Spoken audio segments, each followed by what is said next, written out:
हाँ जी, आपको अभी क्या सुनाया गया है? आपको नहीं पता? ये ना ये भी एक चीज़ है कि जब आपसे कोई आंसर लिया जाए ना, क्वेश्चन में कुछ पूछे तो आंसर दिया करो। आपको नहीं पता न्यूज़ सुनाई गई है तो फिर बोला नहीं आपने। बहुत दफ़ा आपको क्वेश्चन का आंसर आता होता है, मुंह उठा के बैठे हो, बताते नहीं हो। किसी ने आपसे कुछ पूछा तो इसका मतलब है कि उसका आंसर करना है आपने, ठीक है। न्यूज़ सुनाने का मकसद क्या था आपको, कि आपको किसको पता है कि अमेरिका में इलेक्शन हो रहा है? आप में से किसको पता था? आप में से किसको पता था कि हमारे मुल्क में जिम्बाब्वे की टीम आई हुई है क्रिकेट खेलने के लिए? पता था? नहीं पता था ना। और कोरोना एसओपीज़ का क्या मतलब होता है, किसी को पता है? इसका क्या मतलब लिया जाता है? इसके बाद कौन सी न्यूज़ थी? हाँ, अमेरिका में इलेक्शन किन के दरमियान हो रहा है? कौन से दो कैंडिडेट हैं? एक तो ट्रम्प है, ट्रम्प। दूसरा? इसको बोलते हैं करंट अफेयर्स। मतलब हमारे आजकल जो मामलात हो रहे हैं ना हमारे मुल्क में या हमारे आसपास मुल्कों में या दुनिया पूरी में जो मामलात हो रहे हैं उनको बोला जाता है करंट अफेयर्स। मतलब इन दिनों में जो हो रहे हैं या पिछले हफ्ते में जो हो गए हैं या अभी हो रहे हैं या अभी होंगे, वो होता है करंट अफेयर्स। कोई भी आप टेस्ट देने जाएंगे ना, उसमें आपको करंट अफेयर्स का पोर्शन लाजमी होगा। करंट अफेयर्स का पोर्शन लाजमी होगा। एक तो आपको टेस्ट के पॉइंट ऑफ व्यू से ये चीज़ें आपको पता होनी चाहिए। इसके लिए आपने करना क्या है, रोज़ न्यूज़ देखा करो, ठीक है। रोज़ न्यूज़ देखा करो कि आपको पता हो कि हमारे आसपास हो क्या रहा है। एटलीस्ट आपको अपने मुल्क का तो पता हो ना कि मुल्क के अंदर हो क्या रहा है, ठीक है। इसका जो सबसे बड़ा फ़ायदा पता क्या होगा आपको? सबसे बड़ा फ़ायदा ये होगा कि आपकी जो सोच है ना, आपका जो माइंड सेट है उस तरीके से तैयार होगा। आपकी जो तरबियत होगी ना उस तरीके से होगी।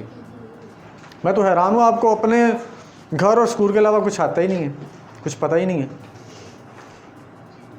ये जो अभी न्यूज़ पढ़ रही थी, ये भी तो एक लड़की थी ना, वो भी तो कहीं से पढ़ के गई है, वो ऐसे तो नहीं चली गई ना। तो मतलब बात करने का मतलब ये कि आप लोग भी थोड़ा सा दायरे से बाहर निकलो, सर्कल से बाहर निकलो। स्कूल और एकेडमी और घर के अलावा भी बहुत सारी चीज़ें हैं इस दुनिया में मौजूद हैं, ठीक है ना। तो ख़ुद में वो चीज़ें लेके आओ। आपको पता होना चाहिए आपके आसपास हो क्या रहा है और क्या होने जा रहा है, ठीक है। अब अमेरिका में इलेक्शन हो रहा है, आपको पता है अमेरिका में इलेक्शन जब होते हैं, कोई सदर बनता है तो उसका पूरी दुनिया पर असर होता है। उसका असर पूरी दुनिया पर होता है, आपको नहीं पता होगा क्यों होता है।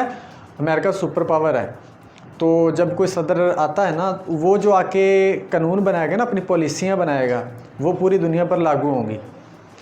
वो चाहे तो हम उनके साथ जो तिजारत करते हैं उनमें वो सख्ती कर दे, या मुसलमानों के उधर जाने पर पाबंदी लगा दे, वो कर सकता है।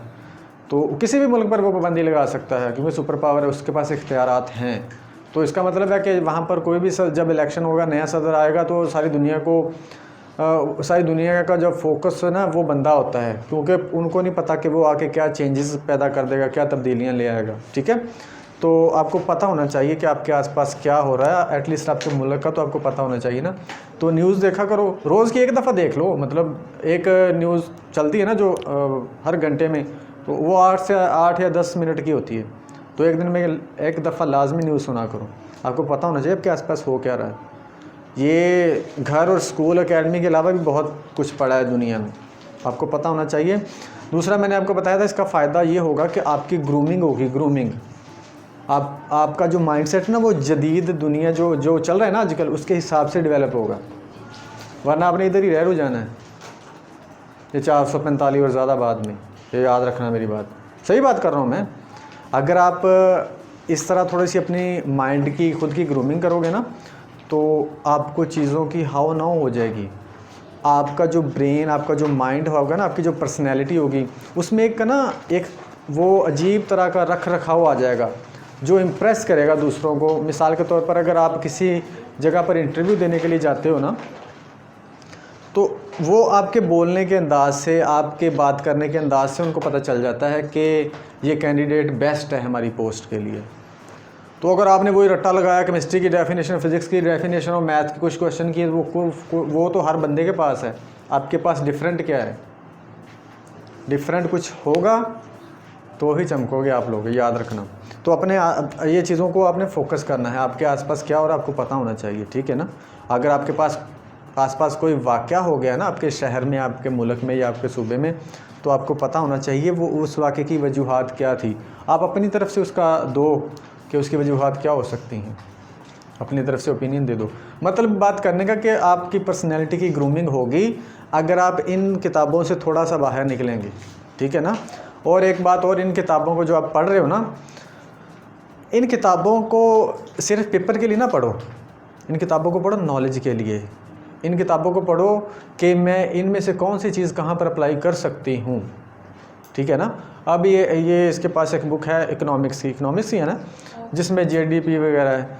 जीडीपी हमारा मतलब ये होती है इसमें इकोनॉमिक्स में ना, कोई भी इकॉनमी किसी भी कंट्री में तो उसका जीडीपी का जीडीपी उसका बहुत रोल होता है। मतलब वो इस पे भी कभी बात कर लेंगे। तो आपको पता होनी चाहिए चीज़ें कौन सी हैं। ये हमें आज ये जीडीपी हो गया, हमारी इंपोर्ट एक्सपोर्ट कितनी है। इंपोर्ट का मतलब होता है कि हम कितनी चीज़ें लेके आ रहे हैं, एक्सपोर्ट का मतलब कितनी चीज़ें भेज रहे हैं, ठीक है ना। बरामदात और दरामदात उर्दू में। तो ये भी आपको पता होना चाहिए हमारे मुल्क में कितनी बरामदात होती हैं, कितनी दरामदात होती हैं। मतलब कि ये चीज़ें होती हैं जो इनको बोला जाता है जनरल नॉलेज। कोई भी टेस्ट देने जाएंगे, जनरल नॉलेज का एक मखसूस उसमें हिस्सा होता है। एनटीएस का टेस्ट देंगे ना आप भी होता है, लेकिन जनरल नॉलेज होता है, जीके, करंट अफेयर वगैरह। अब अफेयर्स हैं, मतलब वो मुझसे ये भी पूछ सकता है कि अमेरिका में इलेक्शन किस दिन हुआ है, अभी 3 तारीख को, कल होना है, ठीक है। मुझसे वो ये भी पूछ सकता है कि वो 2 कैंडिडेट कौन कौन से हैं, ट्रंप और जो बाइडन है, मुझे पता है, ठीक है ना। अब मुझसे वो ये भी पूछ सकता है कि कोरोना का हमारा जो कोरोना हुआ है उसका पहला केस पाकिस्तान में किस दिन और कहाँ पर सामने आया था, ये भी जनरल नॉलेज है आपको, मतलब करंट अफेयर भी कह सकते हैं उसको। उसके बाद वो पूछ सकता है कि हमारे नबी कब पैदा हुए, जनरल नॉलेज है हमारा, इस्लामियत के रिलेटेड, ठीक है। 4 खलीफा कौन कौन से थे, ये पूछ सकता है। तो रात किन पर नाजिल हुई थी, ये पूछ सकता है, जनरल नॉलेज, ठीक है। तो आपको इन चीज़ों का भी पता होना चाहिए इस स्टडी के साथ साथ। इसको इस तरह पढ़ो कि ये आपने याद रखना है, इनको कहीं इस्तेमाल करना है फ्यूचर में। ये हमने जो मैट्रिक में पढ़ी थी अभी हम याद कर रहे हैं दोबारा से, तो अभी देखा तो ये समझ आई है कि उसी वक्त अच्छे से कर लेते तो ये दोबारा से तो ना करना पड़ता। तो ये चीज़ें आपके साथ सारी ज़िंदगी चलनी है जो अभी पढ़ रहे हो या जो आप पढ़ के आए हो। ये नहीं कि आपने 9th का एग्ज़ाम दे दिया तो वो बस पीछे, नहीं, वो साथ चलना है आपके। आप मास्टर में भी पहुंच जाओगे, साथ चलेंगे, ठीक है। तो इन चीज़ों को भी आप साथ साथ लेके चलो, किताबों से निकल के, एकेडमी स्कूल से निकल के।